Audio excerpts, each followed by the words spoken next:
que vivimos las quirúrgicas y que poco volteamos a ver es el humo quirúrgico.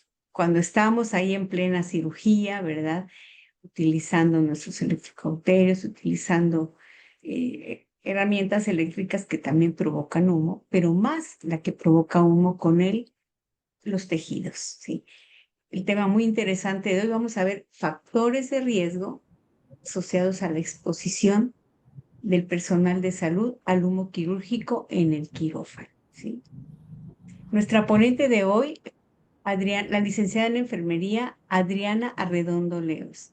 Ella es líder de enfermería del Centro de Cirugía Ambulatoria HOP Medical Center, estudios de abordaje integral de pacientes en cirugía cardiovascular y de bioseguridad. Esta es su línea de investigación. Para nosotros es una experta en este campo. Conozcamos un poquito de ella. Adriana Redondo Leos es licenciada en enfermería por la Facultad de Enfermería de la Universidad Autónoma de Nuevo León. Tiene el diplomado de bioseguridad quirúrgica por el Instituto Universitario Innovando Posgrados. También tiene el diplomado de abordaje integral de pacientes sometidos a cirugía cardiovascular por el Instituto Universitario Innovando Posgrados. Y actualmente es líder de enfermería en el Centro de Cirugía Ambulatoria HOP de Medical Center. Hoy es nuestra invitada especial para ilustrarnos en este tema de mucho interés para todos nosotros que estamos en los ambientes quirúrgicos, ahí en plena cirugía, en el campo de batalla. Bienvenida, Adriana, pues adelante. Hola, muchas gracias. Buenas noches a todos. Primero que nada, una disculpa porque mi cámara falló un poco, pero pues le doy las gracias a la Federación Mexicana de Enfermería Quirúrgica por invitarme una vez más a compartir un tema tan importante para todos los que presentamos nuestros servicios en las unidades de cirugía. Y pues esto no se trata solo del personal de enfermería que prestamos nuestros servicios, sino también de todo el personal de atención directa e incluso de los propios pacientes que se encuentran vulnerables ante la exposición del humo ocasionado durante un procedimiento quirúrgico. Así es, Adrianita, muy interesante porque afecta a todos, paciente, a todo el team quirúrgico. Y bueno, hay que voltear a ver este problema y los factores de riesgo. Bien, vamos a iniciar presentación. Muy bien, se ve ahí perfectamente y Adriana se escucha muy bien. Pues Ok. adelante porque el público nos espera. Bueno, pasamos a la siguiente, maestra. Según la Asociación de Enfermeras Tituladas Perioperatorias, el humo quirúrgico es el subproducto vaporoso y gaseoso provocado por el uso de dispositivos de energía quirúrgica, ya llámese energía monopolar, energía bipolar, ultrasónica, láser, entre otros, que pueden provocar hidrocarburos tales como el dióxido de carbono, el toluenobutaideno, el benceno, el etilbenceno, el gileno, el propileno, el ácido hexadecanoico, entre otras sustancias nocivas para la salud. Y así como se escuchan de difíciles de pronunciar, imagínense los peligrosos que son estos componentes para todos los que estamos dentro de la sala de quirúrgica prestando nuestros servicios. La siguiente, maestra. Estos llamados hidrocarburos policíclicos aromáticos contienen unos anillos que están formados por carbono e hidrógeno. Estos son generados durante los procesos de combustión incompleta y que no se imaginan por qué más. Pues sí, es la carnita asada, todas las fábricas esas de humo, el cigarro, el pan que se tuesta y se quema, todas esas cosas nos hacen daño a nuestro cuerpo. Pero hay algo que también genera todo ese calor y toda esa combustión. La siguiente, maestra. Y es precisamente también el lápiz de electrocauterio. Genera exactamente los mismos vapores, la misma combustión y los mismos efectos dañinos para la salud de todo el personal. La siguiente, maestra.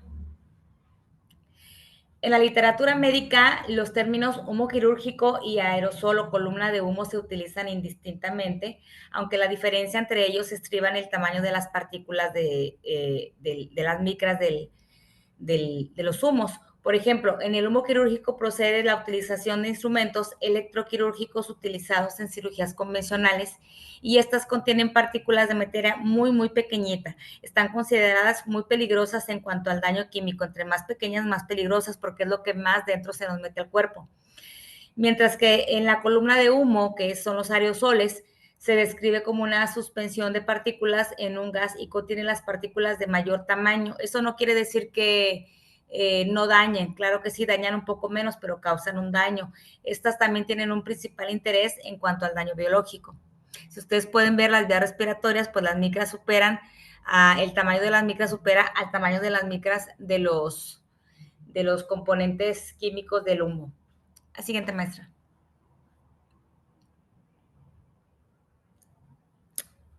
Siguiente.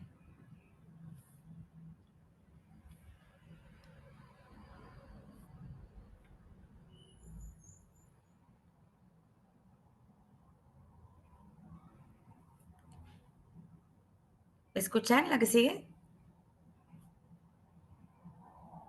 Sí te escucho, pero no quiere correr. Ahí va, ahí está. Ok, muy bien. Por ejemplo, el tamaño de las partículas despedidas por el electrocauterio tienen un diámetro de partícula de 1 micra. Los láser tienen un diámetro medio de partícula de aproximadamente 0.3 micras, mientras que las del bisturí ultrasónico tienen un diámetro medio de partícula de 0.35 a 6.5 micras. Como pueden ver, la relación del espacio que tenemos entre nuestras vías respiratorias es un peligro constante al encontrarnos expuestos a este tipo de sustancias. Y entre las consecuencias de la exposición del humo quirúrgico a corto plazo se encuentran la disminución de la visibilidad durante la intervención quirúrgica, la irritación de la tráquea, la inflamación aguda y crónica de las vías aéreas, irritación en los ojos, lagrimeo, congestión nasal, dolor de cabeza, incluso náuseas y vómito después de un procedimiento quirúrgico que genera mucho vapor, como por ejemplo los procedimientos de cadera, los procedimientos de cirugía convencional, donde generan mucho olor y mucha quema de piel, es cuando muchas veces el personal de la salud sale de la sala con náusea y vómito y si estamos expuestos todo el día a este tipo de procedimientos, hasta con dolor de cabeza. La siguiente, maestra.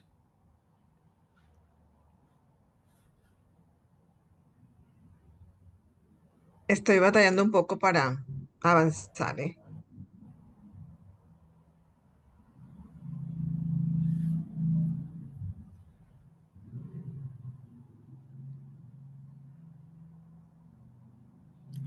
Bueno, esas consecuencias anteriores eran a corto plazo, pero ya cuando nos exponemos a largo plazo al humo quirúrgico, son mucho más significativas y van desde cambios de la conformación bioquímica en la hemoglobina hasta neumonía intersticial, inflamatoria hasta la enfisema extenso. Hay riesgo de enfermedades pulmonares crónicas, también puede haber verrugas nasofaringeas, papilomatosis laringea, es decir, hay lesiones similares a las que son tratadas en los pacientes. En algunos otros casos, estos han sido causa del crecimiento tumoral en el paciente, o sea, el que se estén elevando las partículas y estén cayendo a otro lado puede causar crecimiento en los tumores. Y estos, independientemente que sea cerca de donde se está sacando el tumor, muchas veces lejos del tejido de donde se extrajo el tumor inicial. Siguiente, maestra. Voy, voy.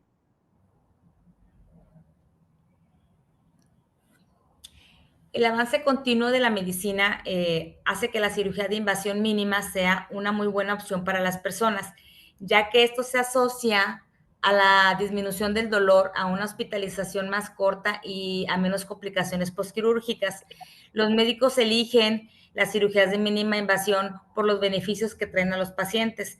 Las cirugías de laparoscopía fueron uno de los primeros tipos de cirugía de mínima invasión. Hoy en día, es la cirugía robótica la que proporciona una visión de 3D amplificada del sitio de la cirugía y ayuda mucho al cirujano a operar con precisión y con control.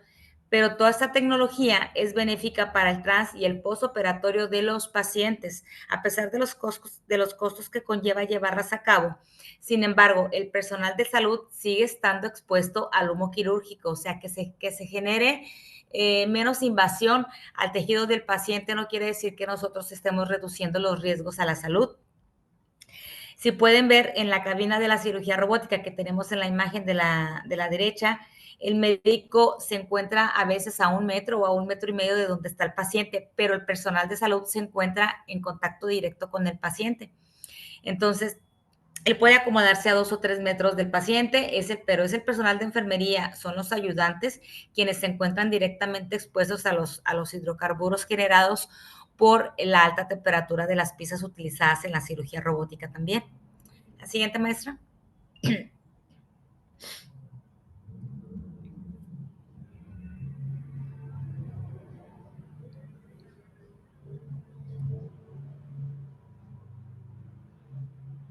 Estoy tratando de darle clic, pero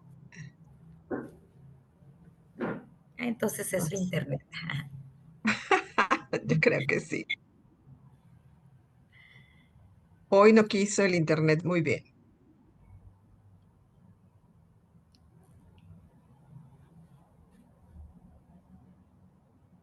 Ya le he dado clic.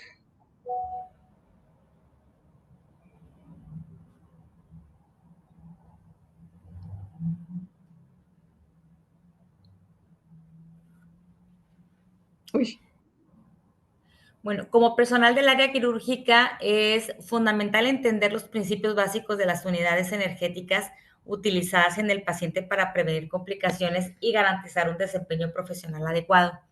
En cada cirugía se emplean diferentes formas de energía. La más conocida es el electrocauterio, pero también se utilizan otras fuentes como la energía eléctrica de radiofrecuencia, la térmica con láser, las utilizadas según el procedimiento quirúrgico para cortar tejidos, coagular vasos, destruir tejido enfermo.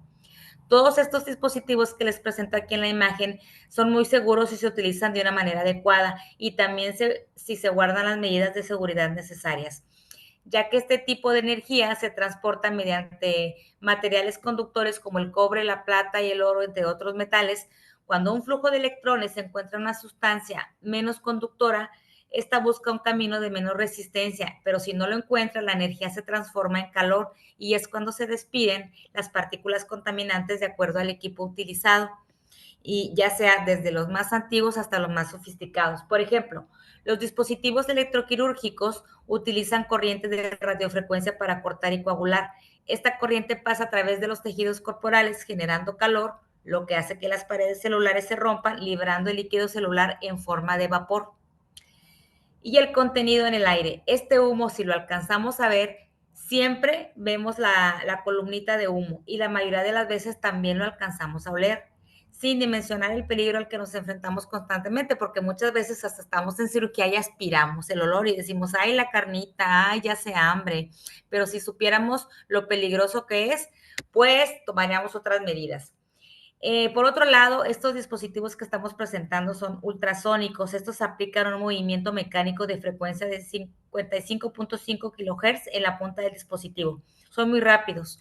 Estos mecanismos de cavitación, desnaturalización de proteínas y generación de calor de 50 a 100 grados causan fluctuaciones de temperatura y presión dentro de las celdas, liberando vapor que muchas veces solo alcanzamos a ver a una altura de 1 a 2 centímetros. Vemos la columnita de vapor así saliendo muy chiquita, pero no, en realidad estas partículas van más allá hasta depositarse muchas veces en nuestras vías respiratorias si no usamos las medidas de precaución necesarias.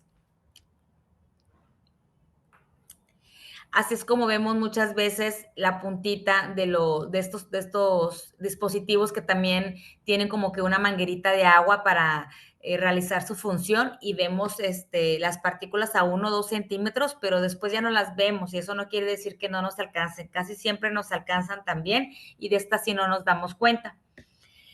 Hay otros aparatos como los láseres que producen un haz de luz intenso, coherente y direccional y también producen mucho calor. Esto eleva la temperatura dentro de la célula, vaporizando y liberando ese vapor y el contenido de la célula. Son aquellos aparatos que funcionan con CO2, con diodo, con holmium, con la termocoagulación y los dispositivos que funcionan con argón y plasma. También muy sofisticados hoy en día, pero también hay que tomar las medidas. Y otros de los dispositivos que muchas veces menos nos imaginamos son estos taladros, las sierras, las minisierras, las fresas, los esternotomos, los craneotomos, y estos producen una oscilación constante de más de 2.500 revoluciones, generan también mucho calor, que en ocasiones los médicos, pues cuando van a cortar hueso o van a hacer alguna craneotomía, pues para evitar que se fracturen las brocas o las navajas, requieren una irrigación constante con solución, y eso hace que se despidan las partículas de mayor tamaño, pero igual son nocivas para la salud. Muchas veces en estos procedimientos de cirugía, de traumatología convencionales, terminan los médicos con los cubrebocas llenos de partículas de sangre, pero imagínense las partículas que no vemos contra las que sí vemos. Al siguiente, maestro.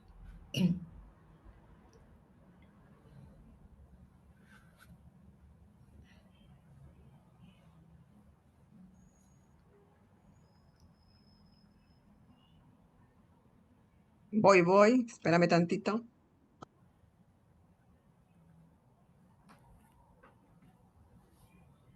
Por más que le quiero dar, no quiere. De repente ahí está. Sí. La siguiente, maestra. Es una realidad que los organismos responsables de velar por la salud de los trabajadores en distintos países no han emitido hasta ahorita todavía normas para el tratamiento y la evacuación del humo quirúrgico generado en las intervenciones, tanto por cirugías convencionales como por cirugías de mínima invasión. En este artículo o en esta presentación, pues pretendemos ofrecer una visión de las consecuencias que el humo quirúrgico tiene para la salud y las medidas preventivas que nosotros podemos adoptar, y también como equipo de salud cuidarnos y minimizar los riesgos de cada jornada laboral. Hay medidas de carácter preventivo para minimizar la exposición, como el uso de equipos de protección individual, los aspiradores y los sistemas de filtración de humo quirúrgico, así para proteger la función respiratoria de todos los que estamos en contacto directo con los pacientes. Podemos utilizar las mascarillas con partículas las mascarillas con válvulas de exhalación o las mascarillas N95 que utilizamos en aquel tiempo de la pandemia. Todavía funcionan súper bien. De hecho, son mucho mejores que los cubrebocas tricapa que utilizamos ya actualmente o que dejamos de utilizar por la confianza que nos dio que se terminó la pandemia. Pero pues es importante tomar estas medidas, y también en las cirugías de traumatología o en las cirugías donde nos veamos expuestos a las partículas más grandes, cuidar los ojos añadiendo algunas pantallas o caretas faciales y máscaras o gafas de protección lateral.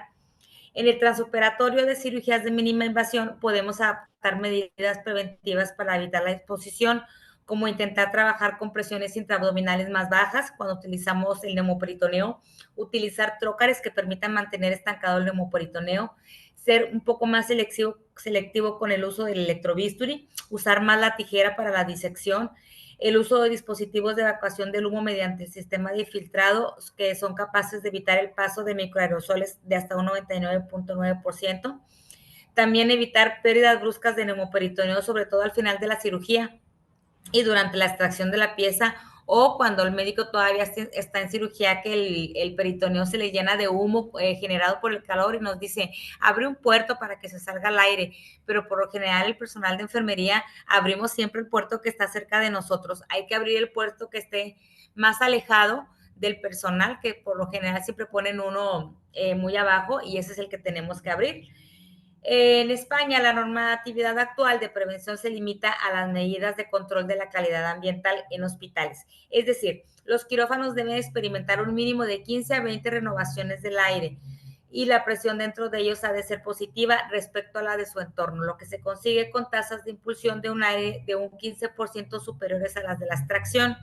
Esta medida contribuye a eliminar los gases anestésicos y otros productos que pueden acumularse en la sala quirúrgica. Sin embargo, la correcta renovación aérea no es suficiente para tratar el humo resultante de las operaciones, tanto ya sea por la paroscopía como por la parotomía, por lo que se tienen que tomar otras medidas o combinarlas con otras medidas de carácter preventivo para minimizar la exposición. Hoy en día existen distintos dispositivos para minimizar precisamente que el personal de salud se encuentre cerca del humo quirúrgico en las vías respiratorias, que van desde los filtros, los concentradores de aire, las trampas, etcétera. Todos estos dispositivos que de diferentes casas comerciales ponen a la disposición de hospitales grandes. Pero Todos estos están diseñados para capturar y filtrar eficazmente el humo quirúrgico, eliminar los olores, eliminar las partículas y otros subproductos. La siguiente, maestra. Estos productos son los que utilizamos en los procedimientos de electrocirugía. Si bien representan un costo muy elevado en los servicios de salud, el costo-beneficio muchas veces es mayor, ya que el personal de la salud presentará mucho menos riesgo que en otros casos y van a suponer pues tratamientos, o sea que en dado caso que el personal de enfermería tuviera consecuencias, pues supondrían tratamientos igual o más costosos para el sistema de salud. Es por eso que ahí el costo-beneficio, pues habría que pensarse, o sea, de sí o sí, introducir estos insumos a todos los servicios de salud para evitar consecuencias que pudieran ser desastrosas. Y pues como decimos los mexicanos, ¿verdad? A nosotros no hay quien nos gane. Muchas veces sabemos que los hospitales públicos o en los hospitales de bajos recursos no tenemos los insumos necesarios para trabajar, pero en ocasiones la falta de conocimiento hace que nosotros pasemos por alto las medidas de prevención y trabajemos así como hemos estado trabajando hasta ahora. Pero los que ya sabemos todo el riesgo que conlleva la exposición a estos elementos nocivos, pues hemos tenido que enfrentarnos a la realización de nuestros propios dispositivos para protección personal, que ya van desde copiar los dispositivos de succión de aire, acondicionándolos con tubos de succión insertados en los lápices de electrocauterio. Esto para que cuando el médico coagule o corte, en la misma succión aspire todos esos hidrocarburos. También hemos acondicionado tubos de succión insertados en los cubrebocas, con cubrebocas en los receptales, y todo esto pues evita la exposición directa. Utilizamos también algunos trocars que son especiales. Hemos utilizado bolsas también para succionar el aire, y esto es porque queremos evitar la exposición directa a los desechos, y muchas veces todos estos no son visibles por el personal de atención directa en una sala de quirófano. Y pues bueno, es corto, pero es muy importante. Yo les agradezco mucho la atención. El objetivo de esta plática es exponer un problema presente para el equipo de salud, lograr que se crean políticas y leyes que exijan la evacuación del humo quirúrgico de los quirófanos, y lograr que pues las autoridades competentes nos brinden los insumos necesarios para minimizar los riesgos a los que nos enfrentamos día a día, y así poder ejercer la enfermería con seguridad y con calidad, como merecen nuestros pacientes ser tratados y como nosotros también merecemos trabajar. Excelente tema, excelente forma de abordarlo también para que nosotros nos cuidemos, y no solo nosotros, el paciente y todo el equipo multidisciplinario. Bien, adelante, Finita. ¿Hay preguntas? Déjame ver. Este, dice José Luis, a ver, acá no tengo en el de preguntas, no tengo, pero acá, En el chat. felicitaciones, muchas gracias. Dice José Luis, el uso de careta, gogles, mascarilla N95 son la recomendación única, indispensable para cuando existe la exposición. Es una pregunta y ¿le puedo responder, Adriana? ¿O la respondes tú? Claro que sí, sobre todo como comentaba, los que ya conocemos los riesgos a los que nos enfrentamos, sí, podemos utilizar las mascarillas N95 y las caretas. Las caretas las podemos exigir a nuestros superiores, porque son parte del equipo de protección.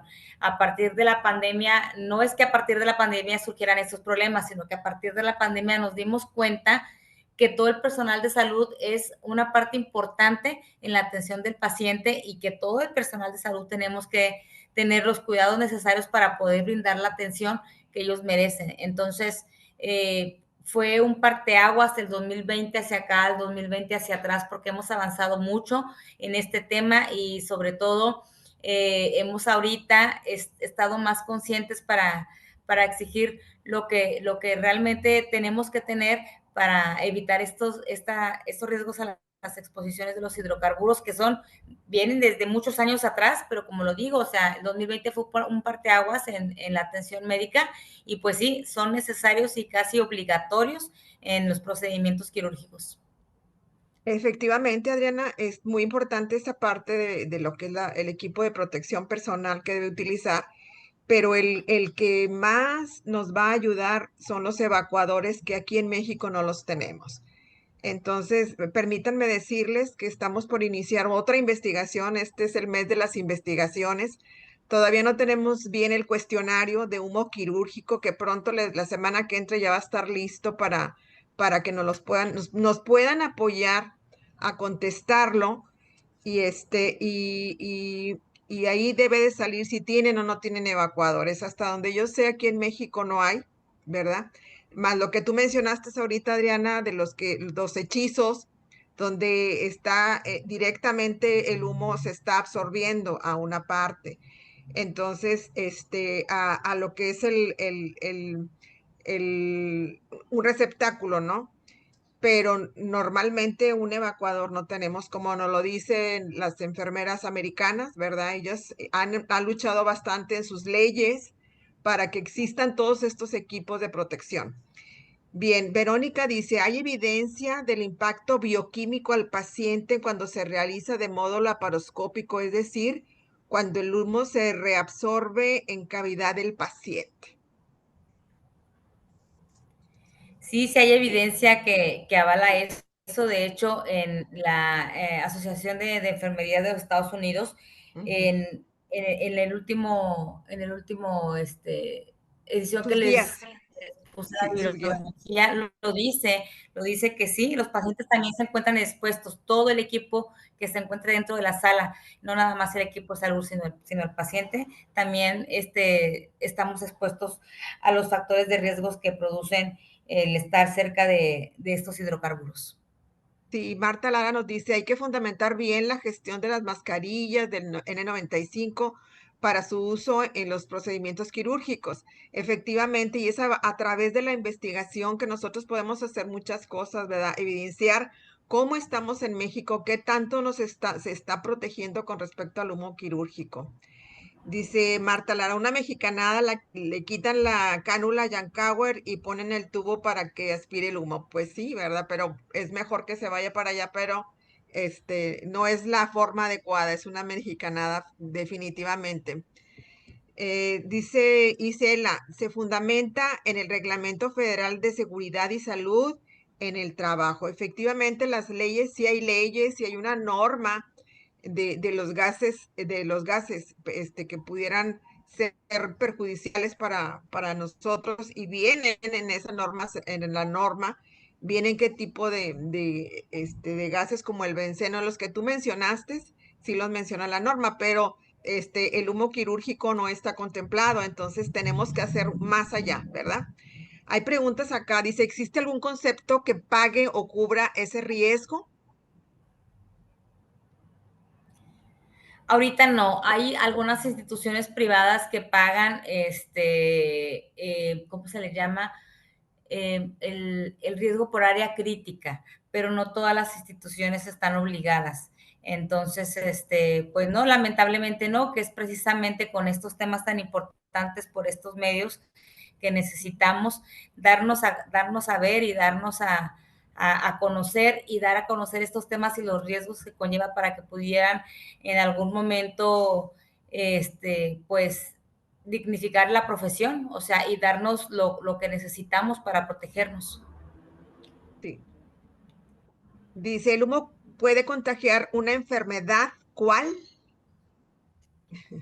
Bueno, pues como el virus del papiloma humano, se han hecho, hay algunos estudios donde cuando utilizan estos tipos de aparatos como los láser para retirar los virus de papiloma humano o algunas verrugas, muchas veces ese tipo de lesiones aparecen en la boca, en las cavidades orales de los médicos. Hay fundamentación que lo comprueba. Hay pocos casos, pero sí los hay. Nos dice María Isabel, nuestra compañera, nuestra vicepresidenta, dice, saludos desde Colima, excelente tema. en donde nos fundamenta que el humo quirúrgico generado durante procedimientos con equipos como el electrobisturí y láser representa un riesgo para la salud del personal de quirófano, pudiendo causar irritación, problemas respiratorios, potencialmente enfermedades a largo plazo. Es crucial, o sea, hay referencias que es cancerígeno, ¿verdad? Pero es a largo plazo. Es crucial Sí. implementar medidas para minimizar la exposición como sistemas de evacuación de humo y equipos de protección personal. Y bien, acá hay otra pregunta, dice, repetir por favor el nombre del evacuador de humo quirúrgico, así viene como evacuador de humo Sí. quirúrgico. Así es. Y dice, hola, felicidades, excelente manejo de tema. ¿Cómo podemos proteger nuestro gogle para que no se empañe? Bueno, pues igual, mexicana, la cintita micropore alrededor de la cinta y bien apretado el alambrito que va en el puente de la nariz. Lamentablemente, los que utilizamos lentes durante los procedimientos también vivimos con los lentes empañados, pero hay este tipo de mascarillas que ya traen la careta integrada y viene la careta un poco inclinada. Esas, si fijamos muy bien el puente en el alambrito en el puente de la nariz, sí evita un poco que se empañen. Esas son unas caretas especiales precisamente para protección respiratoria y para protección ocular. Hay aquí un comentario de Lili Adriana, dice, felicidades a la FEMEC por generar estos valiosos puntos de reflexión. Éxito en los proyectos de investigación, fortaleciendo la ciencia del cuidado de la enfermería. Y sí, aquí es nada más haciendo conciencia también. Los médicos son los que están directamente en la recepción del humo quirúrgico. Y la revisión de la literatura viene que los que menos contestan son los médicos. Entonces hagamos hincapié en nuestros médicos para que nos contesten, porque es importante también ver su respuesta. Entonces, eso pronto será y espero que nos apoyen contestando todos estos cuestionarios. Dice, se llama evacuador de humo, actualmente se usa a ver, Carolina nos dice, se le llama evacuador de humo, actualmente se usa Rapid Vac. Rapid Back. Rapid Back. Bueno, no sabía yo que bueno que sí los hay aquí en México. Y acá hay otro comentario de Patricia, dice, ¿qué tan eficaz o funcional es colocar un equipo de normogotero en un trocar y conectarlo en una solución de agua inyectable con cloro para el humo quirúrgico? Yo Bueno, desconozco. eso se estuvo utilizando durante la pandemia, pero era precisamente para que el humo cayera allí y ya no se despidiera después de caer en el receptáculo, pero eso no evitaba que lo que quedaba expuesto y que no se iba por el hormigotero, no nos hiciera daño. O sea, sí minimizaba un poco el riesgo porque ya una vez caído en la solución con el cloro, que el cloro fue también el boom en la pandemia, fue lo mejor para la desinfección, era la solución al 10% con agua, con el 10% de cloro, y eso evitaba que una vez caído ahí el humo se disparcieran las partículas, pero había otro humo que no caía ahí y que era el que también nos hacía daño.